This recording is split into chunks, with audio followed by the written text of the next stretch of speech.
E se o cupom fiscal eletrônico estivesse dentro, também sofreria impactos. Por isso, a forma que o Pix foi estabelecido no Brasil, se você perceber, as pessoas estão cada vez menos usando dinheiro e mais usando o Pix, e tem a ver sim. Em 2026, a reforma ela vai acontecer na forma de teste. Olá, comandantes, bem-vindo a mais um podcast, episódio 2. E hoje nós estamos com um convidado especial, né? Tudo bom, Luan? Nosso amigo Luan Moreira.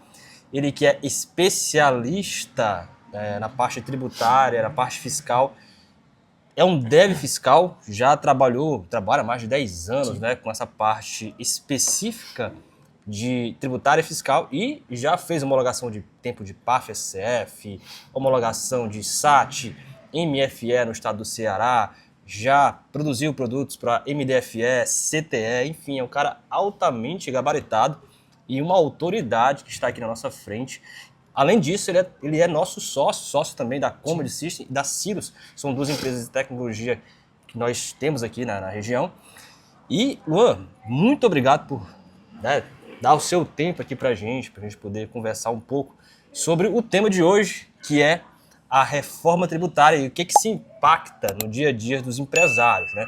Tá vindo aí a reforma tributária, muita gente está com dúvida, e é normal, uma coisa nova que vai acontecer, e a gente precisa saber o que vai mudar, o que está vindo aí de novo sobre reforma tributária. Prazer ter aqui com você. Eu que agradeço, Jean, pela presença aqui, né, de estar participando. Realmente é um assunto assim, bem polêmico que a gente vai discutir, né? Não iremos entrar em partes técnicas, o que a gente vai tentar abordar, entender um pouco o que vai acontecer no cenário brasileiro, né? As mudanças, o que está por vir, né? Por aí. E vamos adentrar nesse assunto, né? Nós temos muitos burburinhos, muita coisa na internet, muitas pessoas falando, muitas pessoas aí, muitas perguntas, com questionamentos aí, e a gente vai tentar abordar algumas dessas coisas e matar, às vezes, muita coisa que está sendo falada errada por aí, muita coisa sendo trafegada errado, né? Legal. Aí, antes de começar a falar sobre reforma tributária, eu queria saber contigo, cara, é verdade que o MFE, né, e o SAT, eles vão ser revogados, foram revogados? É verdade isso? Sim, Jean, é verdade. Isso tem a ver alguma coisa com a reforma tributária, isso aí? Pronto, perfeito. Antes da gente entrar aí, vamos discutir esse primeiro ponto, mas antes, já respondendo a segunda, tem a ver sim com a reforma tributária, mas vamos entender um dos motivos por quê, né? O que acontece? O MFE, que já estava aí, eu creio que há em torno de uns 6 anos, 5 anos, 6 anos aí no Ceará, né? Acho que até um pouco mais, e o SAT até um pouco mais de tempo no São Paulo, eles foram revogados, tá? O MFE nesse ano, o SAT no finalzinho do ano passado, né? E eles ainda podem ser utilizados ambos até o final desse ano, de 2025, né? A partir do ano de 2026, eles não podem mais ser utilizados. Ambos os equipamentos, tanto o MFE quanto o SAT, eles utilizavam um documento fiscal eletrônico chamado Cupom Fiscal Eletrônico, o CFE. E aí você me pergunta, Luan, mas por que eles tiveram que ser revogados? Tem a ver com a reforma tributária? E aí nós adentramos no assunto. Tem a ver sim. Porque a reforma, ela abrange mudanças de impostos e mudanças de documentos fiscais eletrônicos. E nós conhecemos que nós temos hoje no Brasil um principal documento fiscal eletrônico utilizado em praticamente todos os estados do Brasil, que é a Nota Fiscal de Consumidor Eletrônica, que vai, sim, ser impactada. E aí nós tínhamos outro, que é o cupom fiscal eletrônico utilizado em apenas 2 estados do Brasil, Ceará e São Paulo. Então não fazia sentido uma mudança em um documento fiscal eletrônico, uma mudança em um equipamento para atender 2 estados. Então eles foram revogados. Muitas pessoas não sabem por que foi revogado, né? Mas justamente eles têm a ver com essa linha temporal aí da reforma tributária. Então para entender melhor, para que a reforma tributária aconteça, todos os estados precisam trabalhar de forma igualitária. Exatamente, é isso? Exatamente. Entendi. Esse é o ponto do porquê foi acabado, extinguido e eleito um único documento fiscal eletrônico para o varejo, que foi a Nota Fiscal de Consumidor Eletrônica, e aí agora é oficial. A reforma tributária, é claro, você vai falar um pouco mais sobre ela ainda para a gente, mas ela se inspirou em que modelo? De onde é que eles tiraram essa reforma tributária, né? E que modelo de reforma? Veio de algum outro país? O que é que aconteceu? Perfeito. Isso. Hoje o Brasil, ele meio que copiou alguns pontos aí da reforma tributária de outros países, como por exemplo os Estados Unidos, é muito similar, né? Hoje a maior parte, na verdade, dos países desenvolvidos, nós tiramos aí da América, na América do Norte, nós tiramos da Europa, eles utilizam um modelo de cálculo que é chamado de IVA, né? Imposto sobre o Valor Agregado. Então, essa forma de cálculo também estará inclusa na reforma tributária. Então, hoje o Brasil podemos dizer que sim, ele vai evoluir no sistema de cálculo da reforma, vai simplificar, de tributos com a reforma, vai simplificar, mas foi sim também tendo em base ao modelo de alguns outros países. Entendi. E falando de IVA, né, de reforma tributária, quais são os novos impostos que irão surgir, né? E por que surgiu essa necessidade de uma reforma tributária no Brasil? Tá, perfeito.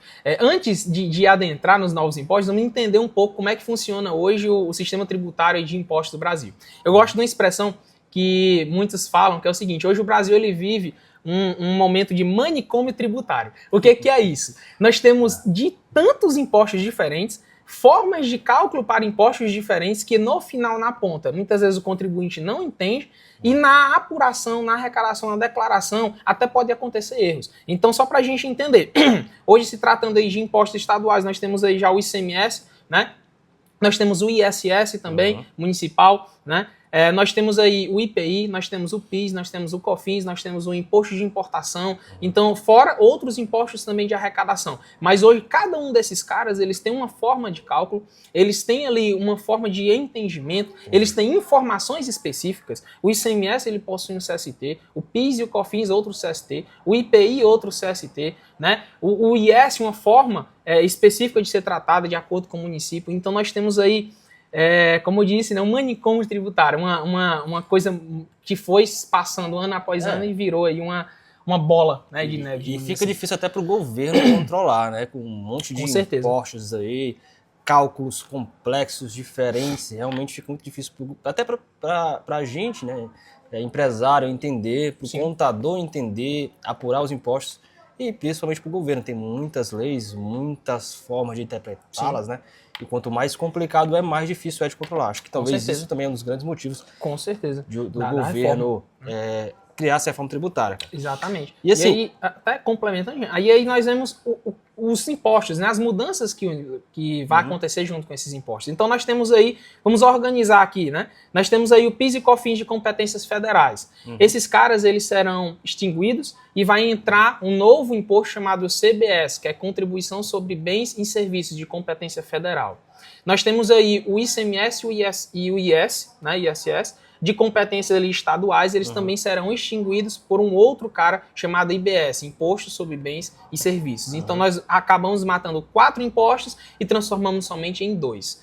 Luan, e o IPI? Ele vai morrer, vai ser substituído pelo CBS? Não. O IPI ele vai ter suas alíquotas zeradas, né? A gente vai falar disso um pouco mais à frente, né, em alguns outros assuntos, mas o IPI ele será colocado um pouquinho de lado e vai entrar um outro imposto que é parecido, mas não semelhante ao IPI. O IPI vai ser deixado de lado, mas vai deixar lá quietinho, e vai entrar um outro chamado imposto seletivo, também conhecido como imposto do pecado, que ele vai ser ele tem a proposta de tributar impostos que fazem mal à saúde, ao meio ambiente, tudo mais. Então nós teremos aí essa mudança no cenário de impostos do Brasil. Legal, entendi. E você falou sobre os impostos que vão ser descontinuados, vão criar outros impostos. Mas documentos fiscais, quais são? Será que serão impactados? Quais serão impactados? Ou será que todos serão impactados? E o que é que tu acha que vai mudar exatamente na parte de documentos fiscais? NFE, né? NFCE, enfim. Pronto, perfeito. Nós teremos aí, posso dizer assim, os documentos principais. Nós temos nota fiscal eletrônica e nota fiscal de consumidor eletrônica. Esses dois, de fato, serão impactados. Entrará nele novas tags, né? novos impostos declarados, novas informações, tudo relacionado à reforma tributária. Nós teremos também o CTE, que também possui impostos, também sofrerá impacto com a reforma tributária. O MDFE, Manifesto de Lei de Documentos Fiscais Eletrônicos, não sofrerá impacto, porque ele não contabiliza impostos, ele é apenas um documento relacionado ali à viagem. E se o cupom fiscal eletrônico estivesse dentro, também sofreria impactos, por isso que já foi extinguido ali para minimizar aí a quantidade de documentos que sofrerão modificações, digamos assim. Tá, e os preenchimentos dos documentos fiscais, né? Vai continuar do mesmo jeito? Ainda vou usar CST, se eu for simples, né? CSOSN, CFLP, esse tipo de coisa. Eu ainda vou continuar utilizando isso ou isso vai mudar também? Tá, legal. O que acontece? Isso também mudará, tá? Como é que vai se tratar aí essas mudanças nesses documentos fiscais eletrônicos? Primeira coisa, o CBS e o IBS, eles possuem uma que eu gosto de chamar de casadinha, que é um CST e um novo código aí que será a código de classificação tributária, né, que é o C-Class-Trib. Esses dois formam uma casadinha que dirá como será a tributação do IBS e do CBS. Então nós já temos aí que o CST de ICMS, logo o ICMS, né, com o final da reforma ele vai acabar, né?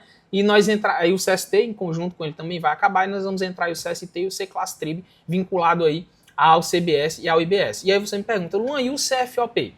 Aí que entra uma jogada legal. Essa casadinha de CST e C-Class-Trib, além deles ditarem como será a tributação, tributado integralmente. Hoje nós temos, por exemplo, CSTs de ICMS, 00 tributado integralmente, 60 substituição, isenção, imunidade, enfim.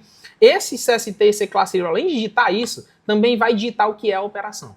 E também de acordo com a empresa, o final da empresa, o produto. Então, é interessante porque, se a gente puxar, vai simplificar. Muitas pessoas falam, a reforma vai ser complicada, vai ter muita mudança, mas também vai simplificar. Por que é importante eu dizer que uma transferência entre dois estabelecimentos possui um CST ali, de repente, de isenção ou não tributação de ICMS e um CFOP específico para isso, sendo que é sempre assim.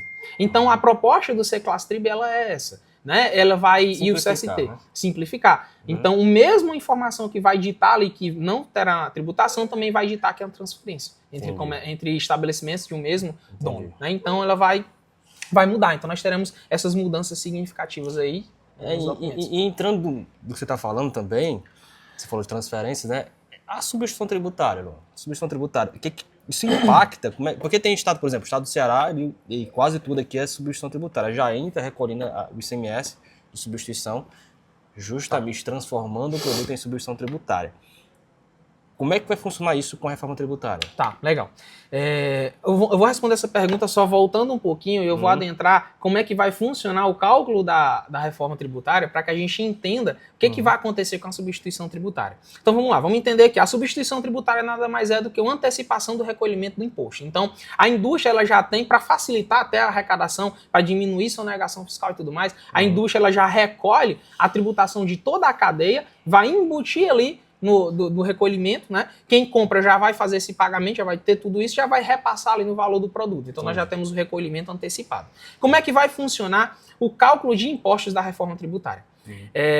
A reforma tributária hoje ela visa simplificar o cálculo também, né? Mas principalmente diminuir a sonegação fiscal e a chamada guerra fiscal entre os estados. Como é que vai funcionar o cálculo da reforma tributária? O cálculo da reforma tributária, o que é diferente de hoje. Hoje, se um produto ele custa R$100 e ele tem uma tributação de ICMS, o ICMS ele será tributado sobre os R$100 do produto. A pessoa paga, arrecada, né, passa para frente, aumenta o valor do produto, tem a tributação de novo sobre o valor do completo do produto. Já a reforma tributária é sobre o valor agregado. Significa o quê? Que se uma pessoa ela comprou o produto de R$100, ela vai pagar a tributação e ela vende 150, na próxima cadeia ela vai pagar somente sobre os R$50 e não sobre os R$100. Então ela vai pagar sobre o valor que ela agregou sobre aquele produto. Então logo, eu não tenho repasse de impostos, eu não tenho imposto sobre imposto, o que é inconstitucional. Uma bitributação. Uma bitributação que, inclusive, há pouco tempo foi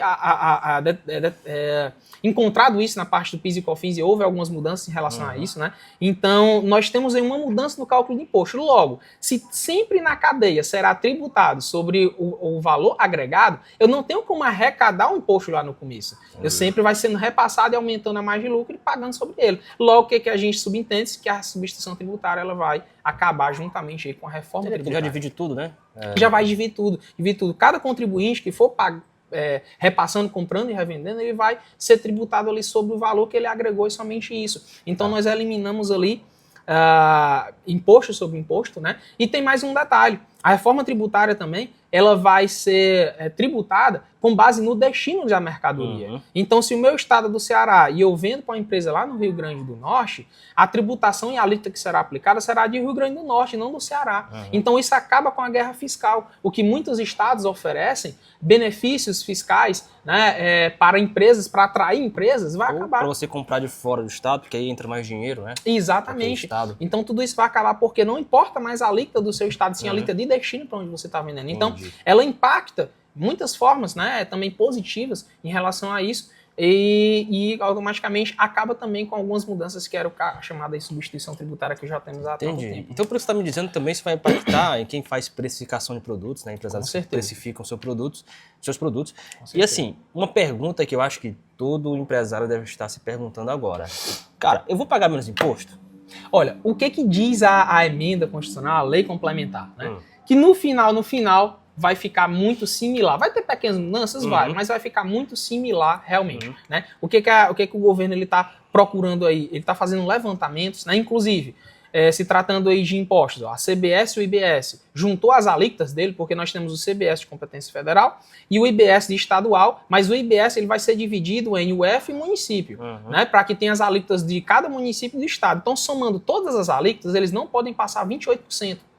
Tá? Então isso é para quê? Para que nós temos um teto aí e alíquotas estabelecidas pelo governo, pelos municípios, pelos estados, não ultrapassem o teto que é a média que o governo fez dos impostos. Então, segundo dito, né, em muitas conferências e tudo mais, é que essas alíquotas elas não realmente terão tanta diferença.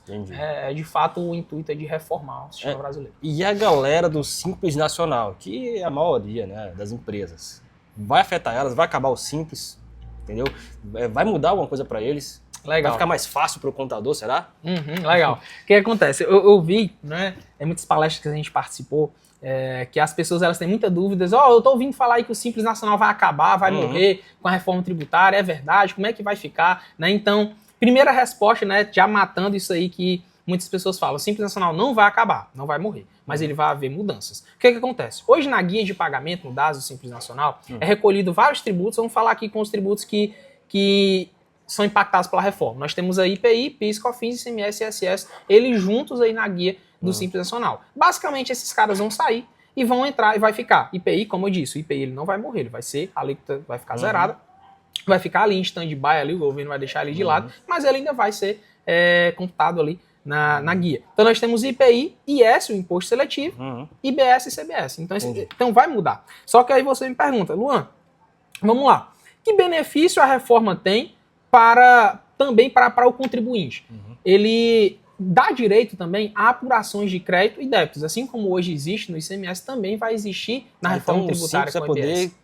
Se creditar também? Se creditar mediante a forma como ele escolha de apuração. O Simples ele vai ter agora uma opção que ele não tinha. Ele vai dizer, ou eu pago minha guia, como eu sempre paguei, e não tenho direito ao recolhimento de apuração de imposto, ou eu pago os impostos da reforma tributária por fora e tenho direito a me creditar. Aí você me pergunta, tá, mas se eu pagar por fora, eu vou estar pagando ali na minha guia também? Não, aí ele não vai estar de fato pagando por fora, vai ter a possibilidade de repassar também esses impostos. Né? Agora, existe, né, quando a gente vai estudar, não vou me adentrar, quando você vai estudar, você vai ver que não tem tanta vantagem o Simples Nacional estar lá e pagando os impostos por fora, porque ele vai estar como se fosse uma empresa do regime normal. Então existe uma grande tendência as empresas do regime normal passarem também, do Simples Nacional passarem também para o regime normal, para funcionar conforme essas outras empresas e também terem acesso a outros recursos da reforma tributária. Então, não vai acabar, mas vai existir uma grande tendência a empresas saírem do Simples Nacional. Então, vai ter uma grande mudança aí no cenário brasileiro para as empresas. Né? Entendi. Tá, beleza. A gente viu muita coisa aqui, né? Muita coisa nova realmente, né?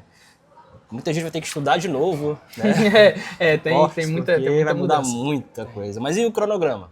Tá. Qual o cronograma para isso? Eu já tenho que me preocupar agora, já tenho que estudar agora. Se eu for contador, né, eu já tenho que preparar agora, com certeza. E software house, como a gente já está se preparando para isso, né? Mas e eu, empresário? Quando é que eu tenho que me preocupar com isso e qual vai ser o cronograma dessa reforma tributária? Beleza. O que acontece? A reforma tributária ela já começou ali em 2023 com sua emenda constitucional, então foi formalizada, foi dito, a reforma vai acontecer, aconteceu lá em 2023. Já nós tivemos a LC 214 de 2025, que ela regularizou aí a reforma tributária, né? Então ela foi implantada esse ano e ela já dita como é que vai acontecer o cronograma, né? Então nós temos aí, no ano de 2025, foi liberado, ainda vai ser liberado ambiente de testes para os documentos fiscais eletrônicos, mas já foram lançadas notas técnicas para modificações em nota fiscal eletrônica, nota fiscal de consumidor eletrônica, CTE também está sendo trabalhado ali, então nós já tivemos as modificações. E aí, Luan, quando é que vai começar a valer? Em 2026 a reforma já vai entrar no ar. Ah, Luan, mas eu como empresário devo me preocupar, eu já tenho que começar a adaptar meu sistema, como é que vai funcionar? Em 2026 a reforma ela vai acontecer de forma de teste. O governo ele quer que todos os sistemas do Brasil estejam adaptados e enviem as alíquotas necessárias, as informações necessárias do CBS e IBS nos documentos fiscais, com a alíquota ali de 1%, somando CBS e IBS. Então, CBS 0,9% e IBS 0,1% de 1%. Luan, essa alíquota eu vou pagar imposto já sobre essa nova tributação? Não. Não vai ter a declaração, porque se divide ali em declaração, apuração e arrecadação. Entendi. Vai haver a declaração nos documentos fiscais, mas não existirá a apuração e a arrecadação. É como se fosse uma validação que eles estariam fazendo antes de realmente implantar. Exatamente. Talvez até 2030 ali. A reforma ela vai até 2033, ou 2032 ou 2033, a finalização dela, né, para que ela entre em vigor total. Entendi. Então, em 2026, nós teremos aí o nascimento dessas novas alíquotas de teste. Em 2027, nós teremos a extinção do PIS e do COFINS e a entrada da CBS, de fato. As alíquotas zeradas do IPI, né, onde ele vai ser, de fato, o IPI vai ser zerado em todos os produtos, menos os das FM, Zona Franca de Manaus.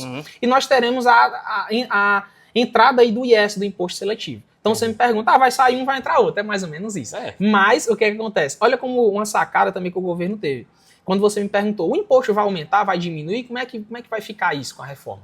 O governo ele fez um levantamento, só que todo levantamento há margem de erro. Então ele pode ter errado para baixo. Então ele pode ter dito assim, não, o imposto, a galera está pagando menos. Para não prometer, né? Exatamente. Então a galera está pagando menos. Vou deixar o IPI zerado. Se estiver pagando menos, eu vou tacar o IPI de volta. Que aí eu consigo subir conforme que eu preciso e eu nivelo. Né? Então eles deixaram o IPI de lado, não vai morrer, mas ele vai ser zerado ali em 2027. E aí nós teremos aí em diante, entre 2028 até 2030 ou 2032, 2033, a finalização que aí entrará o IBS, a declaração também do IBS. Nós teremos o período de transição de alíquotas, onde o IBS vai sendo aumentando conforme os anos, até no final da vigência da reforma, o ICMS ele morrer de fato, ICMS, FLP, toda essa informação, e ficar somente IBS, CBS, IS, né?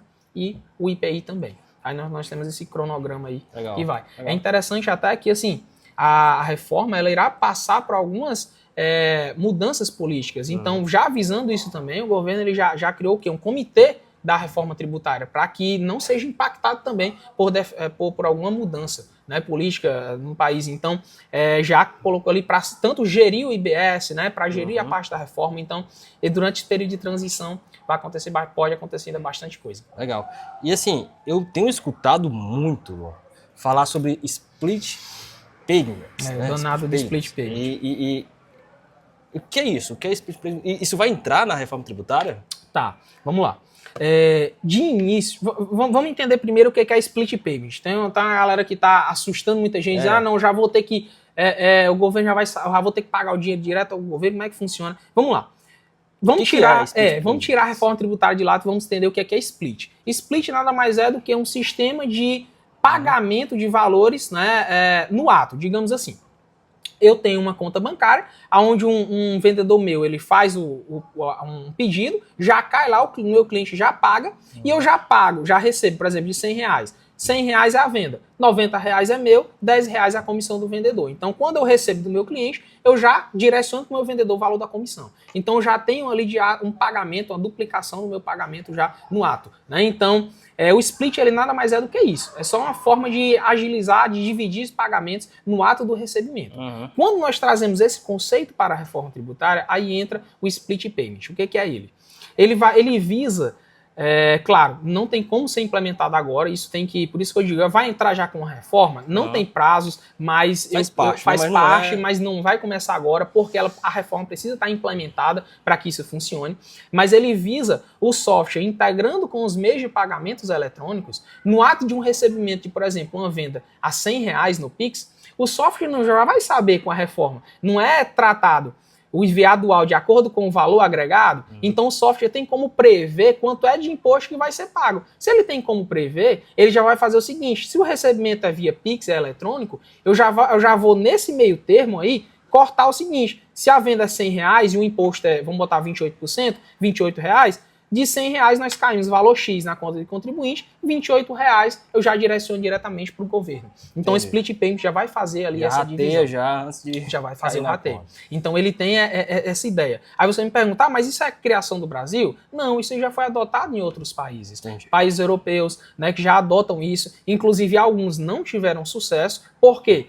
Porque a forma dos pagamentos eletrônicos que estavam lá não encaixava. Né? A parte de cartão, pagamentos eletrônicos que hoje nós temos como, que é referência, inclusive mundial, o Pix no Brasil é referência Pix, né, no Pix. Então, a forma que o Pix foi estabelecido no Brasil, se você perceber, as pessoas estão cada vez menos usando dinheiro e mais usando o Pix. Então, isso ajuda e contribui muito para a implementação do split payment no Brasil. Nos Estados Unidos, o pessoal usa muito o PayPal e o Patreon, né? Exatamente. Que é parecido, um modelo parecido com o Pix, né? Mas exatamente. O Pix é bem mais moderno. É bem mais moderno. O brasileiro não, mas é bom, né? É sim, com certeza. Então, inclusive vai vir mudanças esse ano e próximo ano também em relação ao Pix para melhor, para ajudar, né? Então, tudo isso contribui para um ambiente estável para a implementação do split payment. Né? Então, ele vai sim, é uma ideia do governo de ser implementado, mas não para agora. Mas é uma coisa que vai fechar mais Cara, e o SPED fiscal? Vai acabar? Não precisa mais mandar SPED, será? Outro ponto aí que... Outro ponto que as pessoas perguntaram bastante, né? Não, de início o SPED fiscal, ele não tem nenhuma notícia, nada afirmar, dizer, o SPED vai acabar com a reforma. Não, muitos burburinhos, muitas pessoas falavam, o SPED vai acabar. Não tem nada fixado ainda com lei, nada que vai acabar. O que vai acontecer? Essas mudanças de início não impactarão no SPED, visto que são alíquotas de teste e tudo mais. Claro, com a implementação dos novos impostos, com certeza vai impactar. Ainda não saiu nada direto ao SPED. Mas assim, quando nós puxamos e entendemos, vamos levar lá para o final da reforma tributária, 2033. Todos os impostos estão em vigência. O ICMS não existe mais, IBS, CBS já existe. Já está tributado com valor agregado, eu já tenho como prever quanto vai ser de imposto, o meu consumidor tem um detalhamento do quanto ele está comprando e do quanto ele está pagando de imposto, eu já tenho como prever, eu já tenho o split, vamos dizer que o split já está funcionando, eu já tenho um split onde eu já vou ter a declaração do imposto no documento fiscal, a apuração pelo software e a arrecadação pelo split. Isso não simplifica tudo que o SPED fiscal faz? Os próprios documentos fiscais já são eletrônicos, tudo é eletrônico. Tudo é eletrônico. Então tem entrada, tem a saída, tem tudo. Então, entre aspas, para o bom entendimento, o SPED ele estaria ali com a apuração para gerar a declaração. Entre aspas, não seria mais necessário. Então, não estou afirmando que vai morrer. Mas se tudo isso se concretizar, tem uma grande chance de futuramente o governo dizer não tem mais necessidade desse tipo de... Entendi. Cara, muito legal a nossa conversa hoje. Eu acho que esclareceu a dúvida de muita gente, espero que tenha esclarecido a sua. E eu queria que você deixasse um recado final para a galera aí, né, sobre reforma tributária. Como que eu consigo me preparar para isso, né? Onde é que eu posso estudar sobre isso? O que eu posso acompanhar? Eu devo entrar em pânico agora, eu tenho que manter a calma, vai dar certo, cara. Dá um recado aí pra galera. Tá, show, beleza. O que acontece? Não, nada de pânico agora, tá? As software house, né, inclusive a Comedy, já está trabalhando na implementação da reforma tributária no software, porque de obrigação dos softwares para que em 2026 já esteja preparado para enviar as alíquotas de teste. Então, você, contribuinte, não precisa se assustar. Agora, o ano de 2026 é o próximo ano, é um ano ainda de teste, mas não significa que você não precisa obter conhecimento. Então, já começa esse ano, já dá uma pesquisada, já, se for possível também, entre em contato com a contabilidade, qualquer novidade, qualquer mudança que eu precisar fazer. Passa esse vídeo pro seu contador. Sim, né? Se possível já passa. Qualquer mudança que acontecer, já me informa se eu preciso configurar no meu sistema, o que é que eu preciso, se eu preciso dar uma cobrada da software house, já para ver o que é que eu preciso já ir adaptando. Então, você já vai procurando aí, obter o conhecimento, ver o que é que vai impactar. Né? Se você trabalha com serviço, também vai impactar, tá na nota fiscal de serviço eletrônico, foi o documento que eu esqueci de falar lá. Então, se você trabalha também com serviço, já procura, né, já vê aí o que vai impactar, o que vai haver mudanças. Né? Mas assim, diante de todo esse cenário turbulento, nós teremos as modificações de pouco a pouco, de ano a ano, para que minimize aí todo o que pode acontecer na mudança desse cenário, né? Toda a complicação. Então é um momento, principalmente esse ano, para se preparar, né? Para entender um pouco da reforma tributária. Inclusive, nós vamos sim estar trazendo mais conhecimento em relação a isso conforme a reforma tributária está colocada em andamento, houve a mudança, aplicou. Então, para que você, nosso cliente também, nosso parceiro, fique antenado aí com as modificações, né, para minimizar essa busca também. Legal. Luan, muito obrigado, cara, por ter vindo, por ter dedicado um pouco do seu tempo, do seu conhecimento pra gente. E olha só, se você gostou desse vídeo, gostou desse conteúdo, reforma tributária, quer saber um pouco mais sobre isso, ó, aqui embaixo na descrição a gente deixou nossas redes sociais para você acompanhar. Não esquece de deixar o like aqui no nosso vídeo, né? Se inscrever aqui no nosso canal para acompanhar mais conteúdo, não só de reforma tributária, tributação, mas também de gestão, de organização de processos financeiros, tudo, tá? A gente para ajudar o empresário. E se você precisa de um software que te ajude nisso, né? Entre em contato conosco, aqui embaixo na descrição também tem o nosso site, tem o nosso Instagram, tem tudo que você pode entrar em contato com os nossos consultores que eles terão prazer de tirar todas as suas dúvidas. E também comente aí embaixo o que você achou, se tem alguma dúvida, vai ser um prazer pra gente responder vocês, tá? Então, de antemão, pessoal, muito obrigado por ter ficado até aqui, muito obrigado, Luan, muito obrigado a todos por ter ficado até aqui nesse vídeo. Não se esqueça, ó, se inscreve aí no nosso canal. Muito obrigado e até o próximo Comandcast.